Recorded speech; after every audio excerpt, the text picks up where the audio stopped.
Welcome to the Plant Grow Reap podcast. Okay, welcome to Plant Grow Reap. My name is Jodi and I'm here today with Tony and Kate. And we're all Gen X, so what's that, late 60s, early 70s born. And we're here to chat a bit about our career experiences and how we believe our generation has shaped the workforce in general. This is part of a podcast series we're doing where each generation of our team has a chance to share their perspective and insights.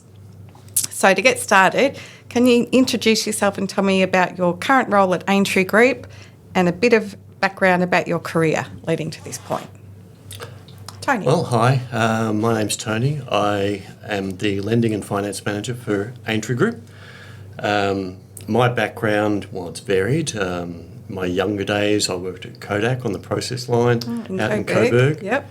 I worked in photography. I was a wedding photographer for a while. I did that in conjunction with audio engineering or sound engineering. Didn't pay very well, so I found banking and finance and started working as a part-time teller at Commonwealth Bank, and my career's blossomed since then. Wow, that's quite a varied background, isn't it? Yeah. Is that where the spider bait came in earlier, the sound The engineering? love of music, yeah. Yes. Okay. Yeah. Yep. Okay. Hi, I'm Kate, and I started at X Aintree Group in January this year. I came across with Paul Martin, who's another Gen Xer. I've worked for him for about 15 years, and his practice has joined with X Aintree Group, and I was lucky enough to be included. So, it's been a really big year. It's been a great year. Prior to that, I started in accounting early 90s, and I worked for different accounting practices. I went off and did different things, had a family, came back, and here I am today. Okay. And yes, obviously I'm Jodi and I'm a bookkeeper here at Aintree. Started in May this year. I've been finished my Bachelor of Business mid-90s, and I've worked at Melbourne Water, Royal Melbourne Hospital, a couple of accounting firms, and now I'm here. So, what were the biggest challenges you faced when first entering the workforce as a Gen Z, if we can remember back? Oh, we're Gen Z. Gen X. Yeah, I lose track. I do. X.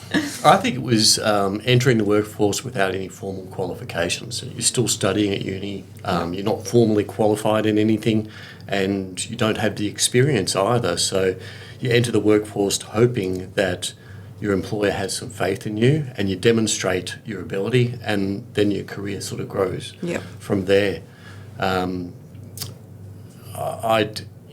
It's harder now. Like back then when I was at uni, we didn't have help or HECS debt. I think my entire degree cost $1,500 that I paid up front, and I was done. Yeah, me too.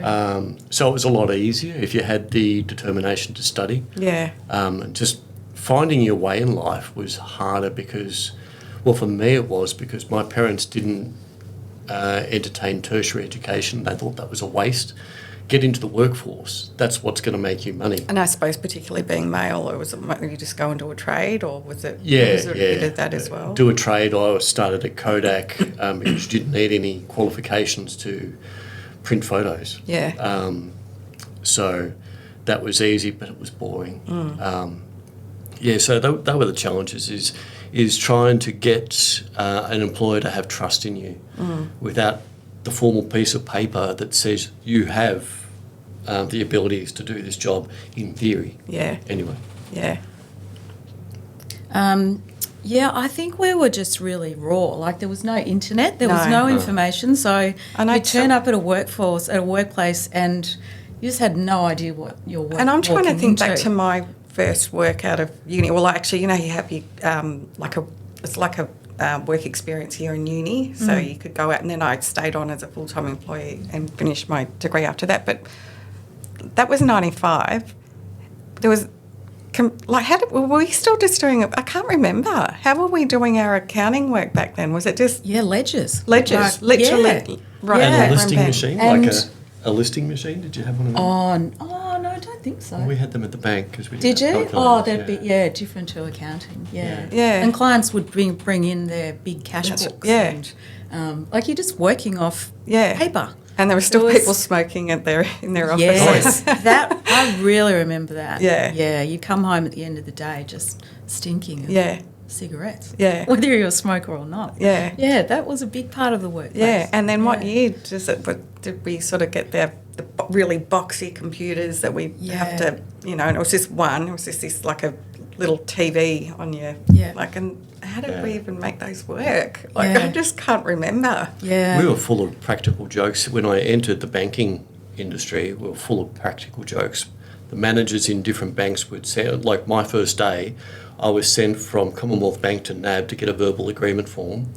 That went on for hours, and the managers were just ringing each other, absolutely in hysterics. We've still got this guy going. Verbal agreement. I was given a ledger, big leather-bound book, and I was told to balance the ledger, and they gave me a scale as well. So I'm there going...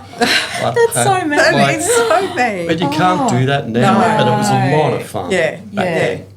Well, because Yeah. everyone's so, Very where different. everyone is right now, like you can't possibly, they'd know if you're sort of, there's no time wasting like that anymore, if Yeah. that makes sense. Like, Well, we, at our bank manager, we put glitter in his keyboard. We changed the keys Yeah. around because he was a touch Yep, typer. yep. Moved his keys around, super glued his phone to the handset.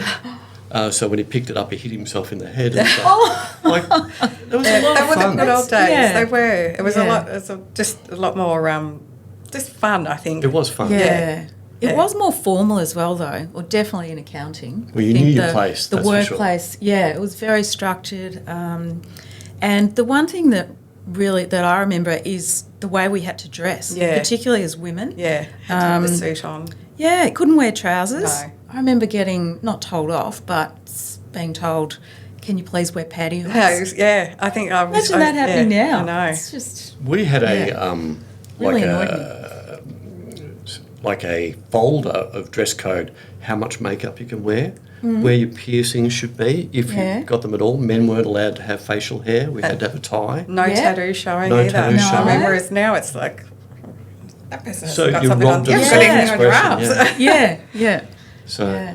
Yeah, I think that's definitely something that's really changed in Yeah. particularly legal practices, accounting, the sort of professional services. Yeah. It's very It's different. loosened up a bit. Yeah, Yeah. yeah. Much nicer. What do you think are the biggest stereotypes associated with being Gen X, and is there any truth to them? I'd say, know. like, I often see reels on Instagram or something, and it goes through the different generations, and the baby boomers, and then us. And I think we are tough. I think we've got a lot more resilience than probably some other generations after us, and I might be wrong, but I just think we were just we came from that generation where our parents were both working, and it was just. You just let yourself in after school. You'd make your own way home, whereas there was no getting picked up. It was just Oh, no. no. You either walk home. There's a bus. There's No mobiles. No mobiles. So you couldn't. If something went wrong, you have figured it out. Yeah, yeah, that's true. my dad grew up in the post-Depression era, and my mum grew up in the post-World War II era. So they were tough. Yeah. People didn't throw anything away. Yeah. And don't be surprised if you have a salt and pepper sandwich for dinner because that's Yep. all we can afford, that sort of stuff. Yep. You had to play outside until the street lights came on. Yep. I died when I was 5 and my mum told me to walk it off, that sort of stuff. We were tough. Yeah. We had to be tough. There was Yeah. no internet, there was no mobile phones, there was no calculators Yeah. or anything like that. So I think we came with a bit of wisdom and a bit of experience, and we're a bit of a know-it-all generation, only because we've been through it all. yeah. But we had to entertain ourselves. Like Yeah. and that was great as well. Growing up in that era, because we just and I think community was a lot stronger then too. You knew all your neighbours. Yeah. And you'd play with the all the kids in the neighbourhood. Yeah. Everyone knew everyone. It was Yeah. All your there's a lot more friends sense of and- community back then. And Yes. Yeah, yeah. I think we're pretty lucky as well. Like you would know, being mortgage broker, just housing affordability. Yeah.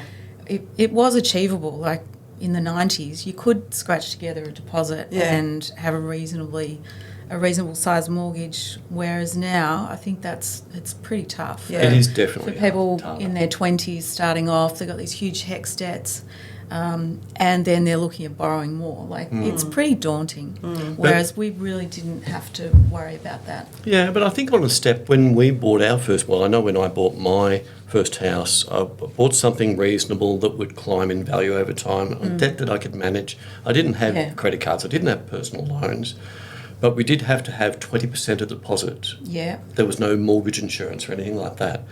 And my first home was $100,000. Everyone thought I was mad spending that much money on a house. A double-fronted Federation home on Mordialloc Beach.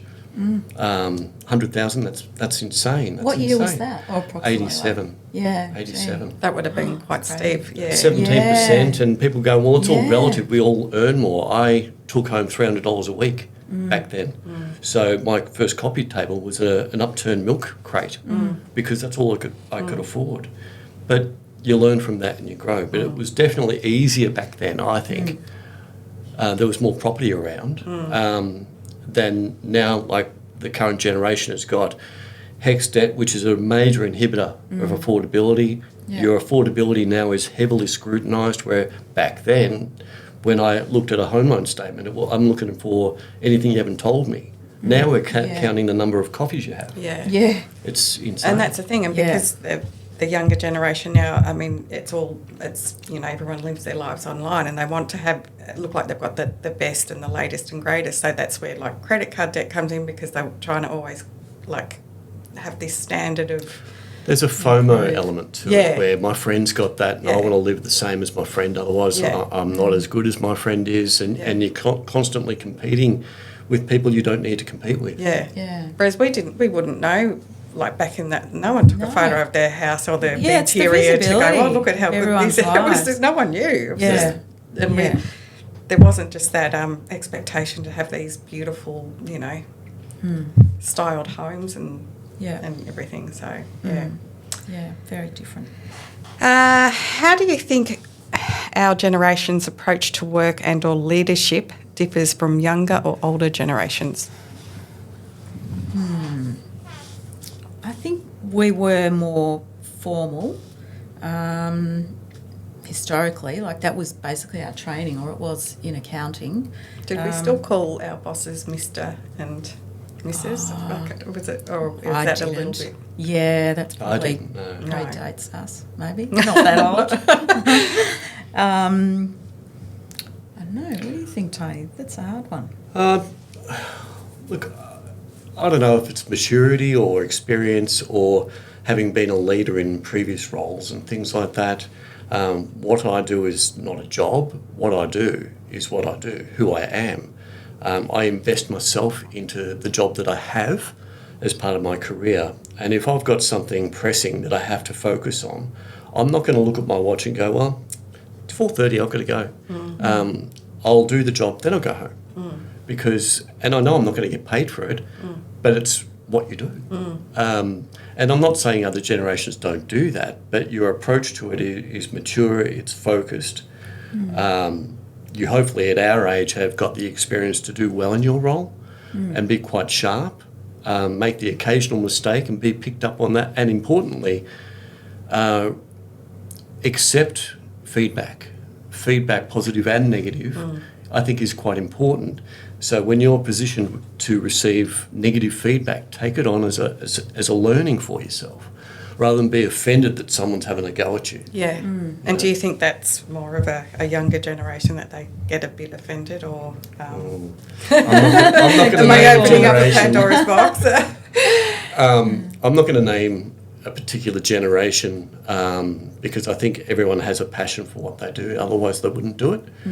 I just think we've got thicker skins and an experience of what happens when you don't do your job well. But do we have thicker skins because we are older, and you tend to just go, oh, like, you just don't sweat the small stuff so much anymore? Yeah, well, it's like, don't sweat the small stuff. Yeah, we've just...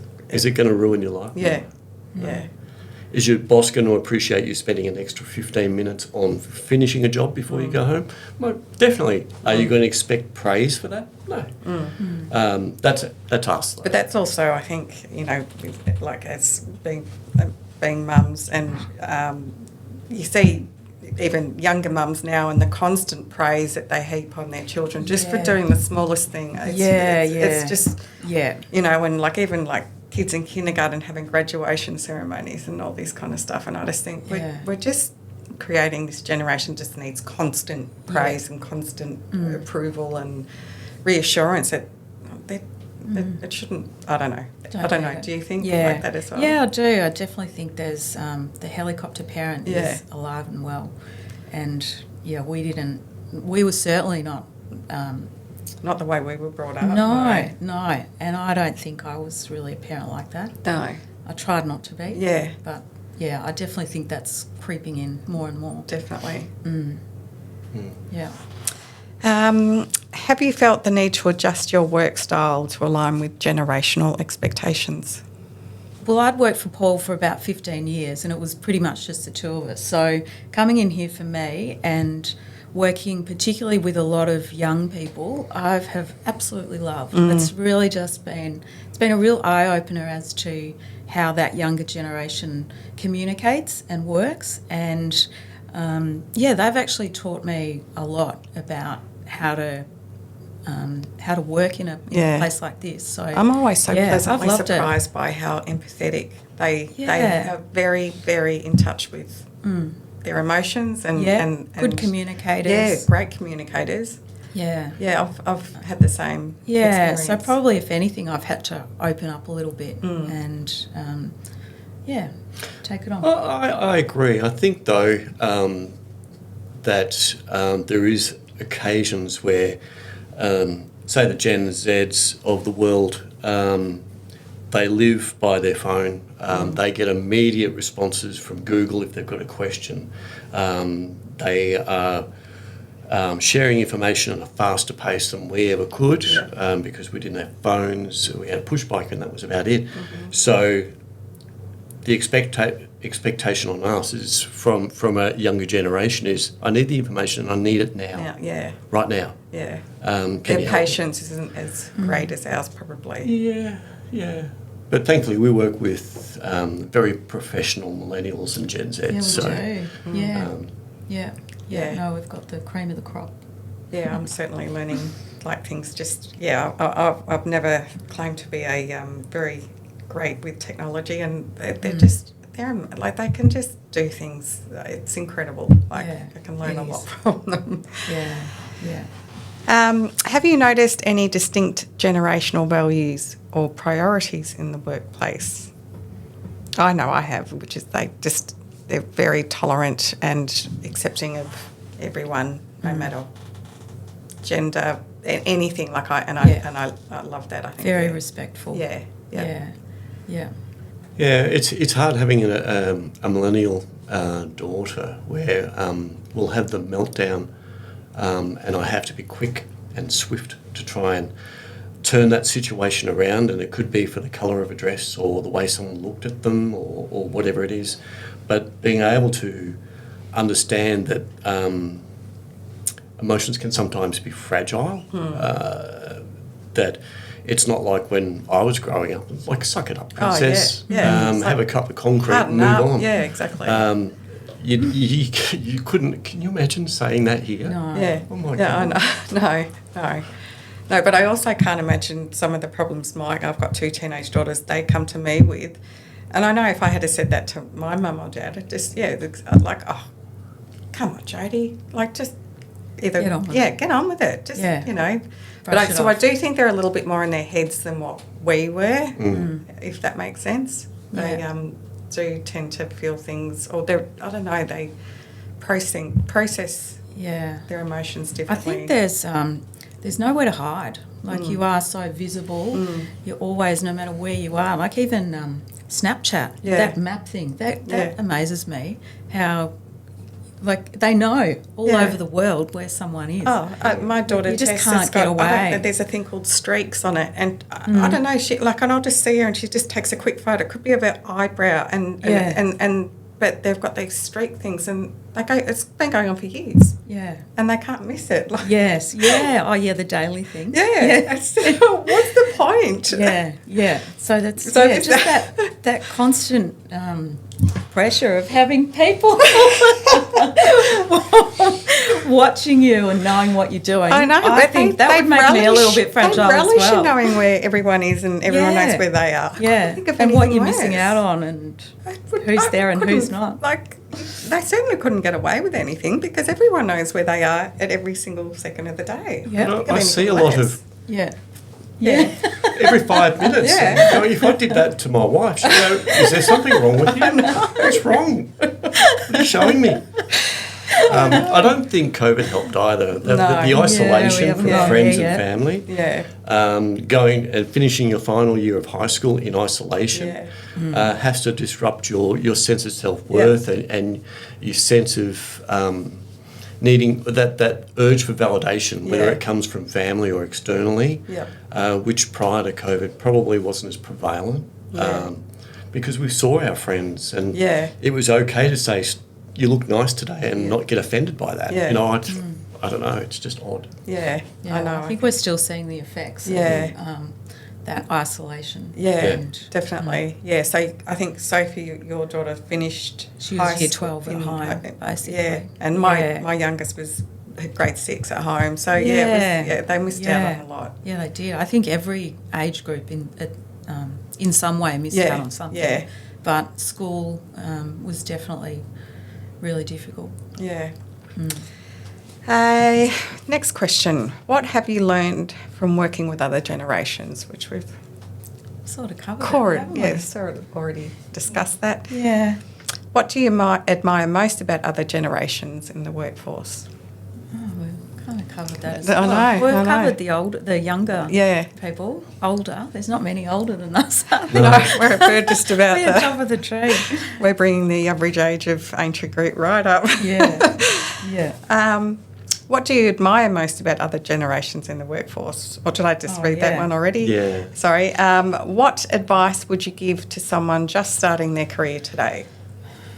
I would say back yourself. Just have a go. Don't hold back.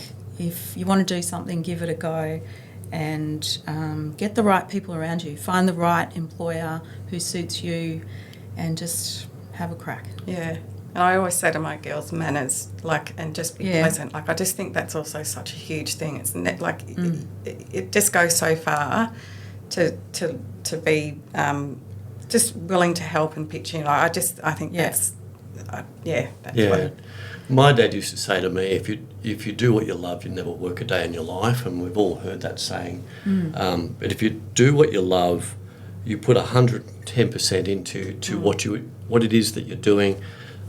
Be passionate, be tolerant, and apply yourself. And what if you don't 110% love what you do though, but you've done the study, and do you still just back yourself and go, well, I've come this far, and would you encourage your kids to start again?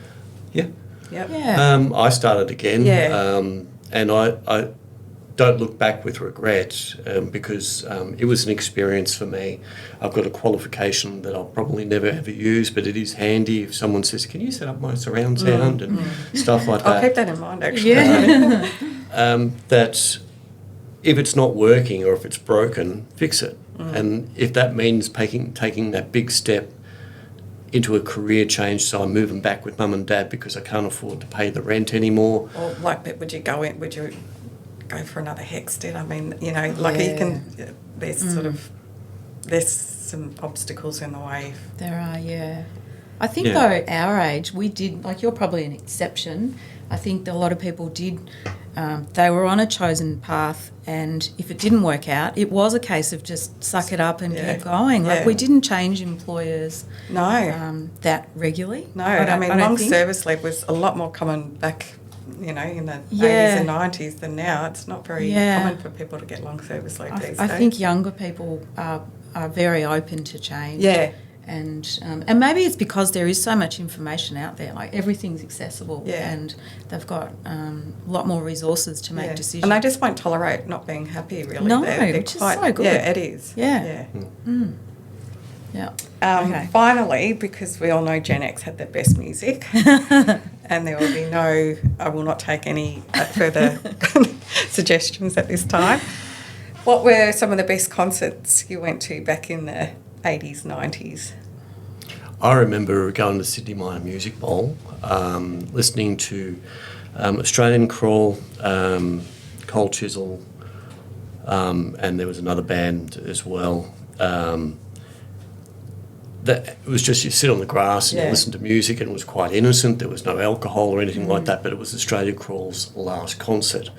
And I remember my dad saying, "Oh, it's okay, you can go, but be back by 10. Be back by 10. So I rocked in the next morning at around 9, and he said, "Where have you been?"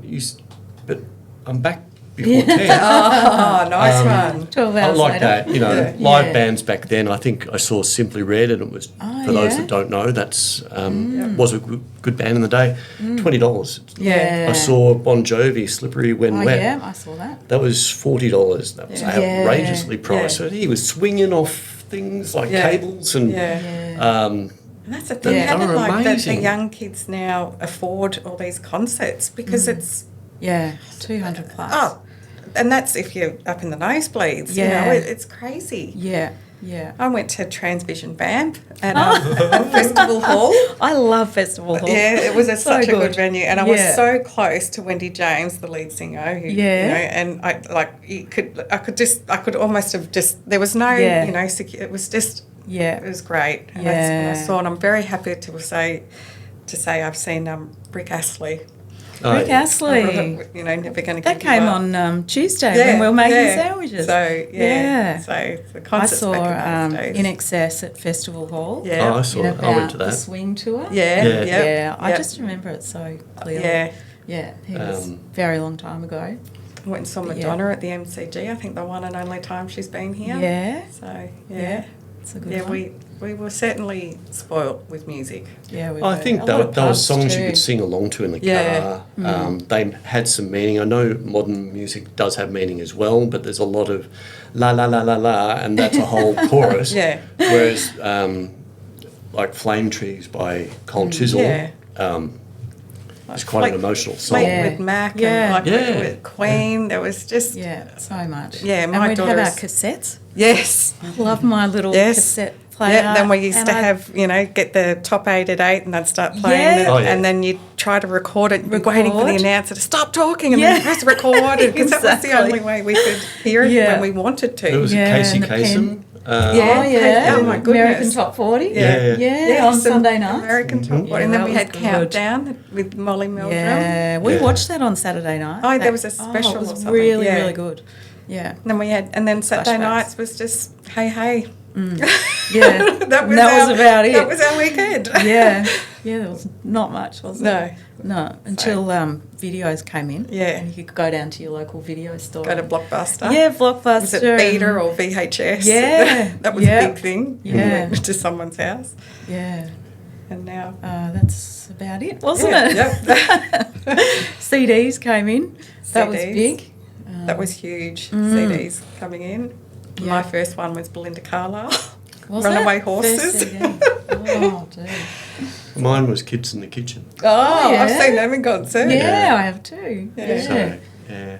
Scott Kahn. Yeah. Yeah, we had some really great Aussie bands back in the 80s, We had a lot. 90s. Like, yeah, they and just a lot don't- of pub bands. Yeah, Like they just go yeah. to small sort of venues. Yeah. I remember seeing Hunters and Collectors in Perth when Human Frailty, their first album, came out in Perth in a local pub. You paid $2 to get in, and they gave you a free beer. Wow. Okay, and it was an area that was probably twice as big as this room, so a tiny little pub. Yeah. And I was right up front in a Triple R t-shirt because I was cool. Cool. And it was the best gig I've ever been to because Yeah. it was so up close and so Yeah. personal, and no one knew who they were. Yeah. Yeah. I knew because I had the album, but Australian rock scene was just It was amazing in the amazing 80s back and then. 90s. Yeah. I think a bit of it died with Michael Hutchins. I think Yeah. Oh, it was never the Yeah, same just after that. he No. passed. Yeah. So, I saw Pearl Jam the other night, on Monday Did you? night. Yeah, they were awesome. And they did a Hunters and Collectors. Oh, really? Throw your arms around me. Oh, really? Was It's it the best good? version. Oh, yeah? It's really, really good. Oh. Yeah. Yeah. Yes. And they did a Crowded House song as well, I think. What's Better Be yeah. Home Soon or something No. like that. What was it? Can't remember. Anyway, Don't Dream they It's were Over? awesome. No, not that No, one. no. It'll come to me. Yeah. Yeah. No, it was good. Good concert. So, We were lucky. Pearl Jam's song quotes that I really like is, do you want to be the boxer or the bag? And if you don't know what that means, it means, do you want to be in charge or do you want to be the receiver of That's harsh. all the pain? That's and very going, extreme. when you're having a down day, you go, Yeah. it lifts me up. because I Okay. think, Does it? Yeah. I want to be the boxer, I don't want to be the bag today. Okay. Yeah. So- Yeah. Right. Thanks, Kate and Tony. Yeah, that was good. Thanks, Yes. Jodi. Thanks for leading us. Yeah, no worries. Us Gen Xers probably need to go and have a nana nap now. So, Yeah. For rest. Yes. Cup of tea. okay. Thank you for listening to our podcast. Subscribe and follow Plant Grow Reap wherever you get your podcast to get notified when new episodes go live every fortnight. See you next time.